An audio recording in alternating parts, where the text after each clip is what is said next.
Hello friends, welcome back to Good Life Farm. So it is a super overcast day today, and it's actually been a really long day. I just drove back from Florida today, and in case you were wondering what I was doing in Florida, I was down there with some of my friends, and we went to the Gulf Coast Homesteaders meetup, which is kind of a newer homestead conference type of event. This was the second year that it took place, but the first year that I attended, and I had so much fun, and I can't wait to share all about it with you guys, which I will be doing later this week. But right now, I actually realized the other day I was making a slow cooker chicken and veggie dish that is topped with cornbread. And in the video, I said that when I posted all the information about the recipe, that I would put the link for the video and the recipe for my skillet cornbread. And I realized I didn't have a video for my skillet cornbread. How in the world do I have a website called Cosmopolitan Cornbread for years? That was the original name of this channel even, and I don't have my cornbread recipe in a video? How did I don't know how that happened. And so thankfully, when I made that recipe, I filmed myself making the cornbread, and I only used a couple of the clips when I was sharing that creamy chicken veggie recipe. And so I decided I just needed to do a video and share my skillet cornbread recipe. Now, I will tell you, when it comes to cornbread, there is a hotly contested aspect of cornbread. And that is whether you have sugar or no sugar in your cornbread. And people who like sugar in their cornbread and people who don't like sugar in their cornbread just go head to head over that all the time. I will say that my cornbread does have a little bit of sugar in it. Now, I've had some cornbreads in the past that taste like cake. That is not my cornbread. My cornbread is very subtly sweet, just enough to bring out that yummy corn flavor, kind of like a sweet corn flavor. And so I think my cornbread is the best. And so I'm just going to share the recipe with all of you. So first of all, this is the skillet that I make all of my cornbread in. It is the perfect cornbread skillet. I got this in a thrift shop years ago for about $5. And this is an 8-inch cast iron skillet. You can still find these all over the place. I know that Lodge makes one. As a matter of fact, last year I stopped in, I think it was last year or maybe earlier this year, I stopped in at the Lodge factory right up the road from me, well, just across the border in Tennessee. And while I was there, I got one for each of my kids, so they all have a cornbread skillet.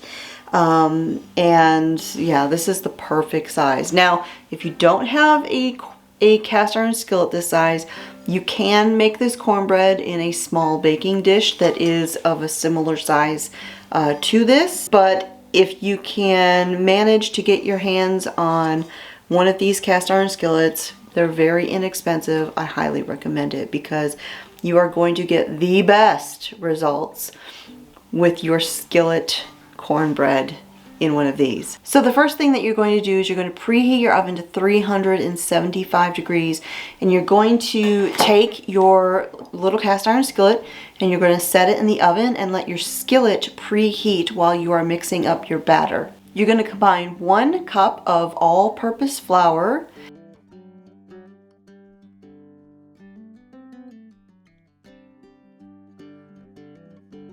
1 cup of cornmeal, and I have made this cornbread with yellow or white cornmeal, whichever one you prefer. It's just your traditional cornmeal.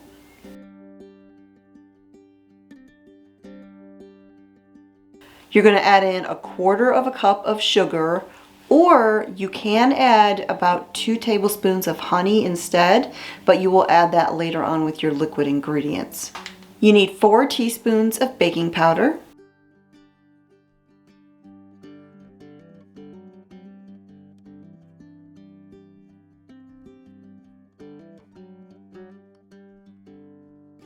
and 3/4 of a teaspoon of salt. I use Redmond sea salt, and you're going to mix those all together.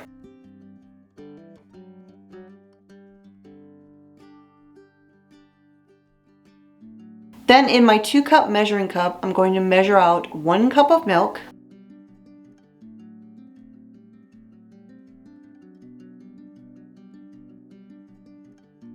I'm going to add in 1/4 of a cup of extra virgin olive oil and 2 eggs.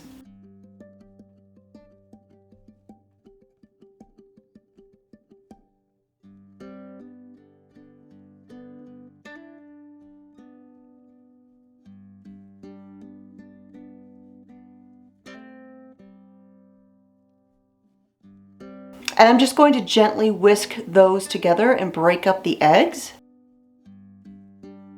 And then I'm going to pour the liquid ingredients into my dry mixture, and I'm just going to whisk these together until they are just combined.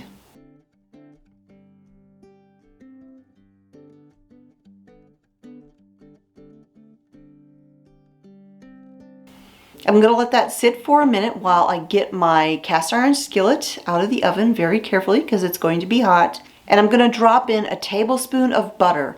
Let that butter melt in the hot skillet. And I'm going to take a silicone brush. I'm going to take that butter and brush it all over the bottom of the skillet and up on the sides. Then I'm going to pour my cornbread batter into my hot buttered skillet. Spread the batter out because it's going to be kind of thick, and then pop it into the oven.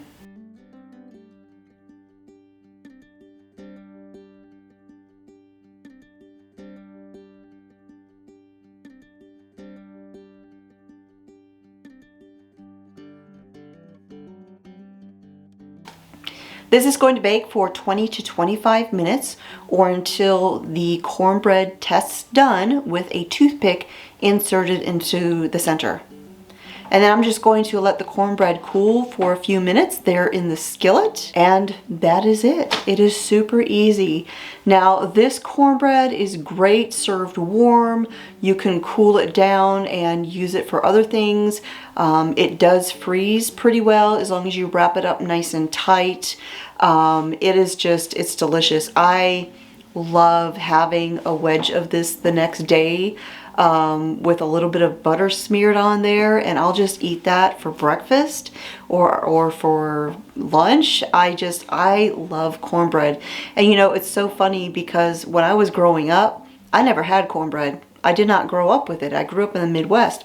We ate toast. We never ate cornbread. But if you are looking for the perfect cornbread, this is it. And it doesn't make too much, so it is perfect for any meal to serve on the side or serve with it or crumble over it like you saw in the recipe that I did last week.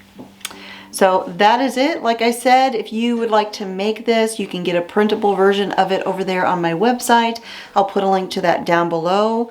Over there, if you're not familiar with it, you can find over 700 recipes, lots of articles. And if you make this recipe and you like it, or if you make any of my recipes and you like it, when you're there on my website, if you give me a 5-star rating, that really helps me out, and it tells Mr. Google Pants, as my friend Anna likes to say, that my recipes are good, and it helps others find them. So that is it for today. Thanks for hanging out with me. I look forward to sharing all about my trip to Florida with you. I saw lots of great folks there, met some of my my YouTube friends, and just had such a wonderful time. Yeah, I look forward to telling you guys all about it. So I hope you have a great week ahead, and I will talk to y'all next time.